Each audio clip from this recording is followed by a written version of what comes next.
August 15న Pushparaj వస్తాను అని ఎన్నిసార్లు చెప్పినా తెలుగు హీరోలు నమ్మడం లేదు. అందుకే ఎన్టీఆర్ దేవరను సమ్మర్ నుంచి పోస్ట్ పోన్ చేయాల్సి వస్తే పుష్ప 2 డేట్ను టార్గెట్ చేస్తున్నాడు. మరోవైపు మరో స్టార్ హీరో కూడా ఇప్పుడు పుష్ప 2 డేట్ కావాలంటున్నాడు. కాకపోతే ఒకే ఒక కండిషన్ పెడుతున్నాడు. ఏప్రిల్ 5న దేవర రాకపోతే ఫ్యామిలీ స్టార్ వస్తాడని ఇటీవల దిల్ రాజు చెప్పాడు. ఇది ముందే రిజర్వ్ చేసుకోవటం అన్నమాట. అందుకే ఇమీడియట్ గా టాలీవుడ్ ఫాలో అయిపోతోంది.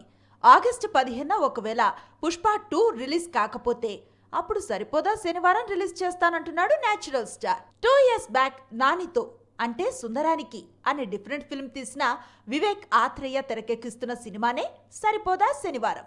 గతంలో గ్యాంగ్ లీడర్ మూవీలో నానితో ఆడిపాడిన ప్రియాంక అరుల్ మోహన్ హీరోయిన్ గా నటిస్తోంది. ఈ మూవీని హాయ్ నాన్న తర్వాత రిలీజ్ కు రెడీ చేస్తున్నాడు నాని. సరిపోదా శనివారం కంప్లీట్ కాగానే నాని మరో 3 సినిమాలు చేయనున్నాడు. అందులో దసరా డైరెక్టర్ తో ఒక ఫిల్మ్ లాక్ అయింది. ఆ తర్వాత బలగం వేణుతో మరో మూవీ చేయనున్నాడు.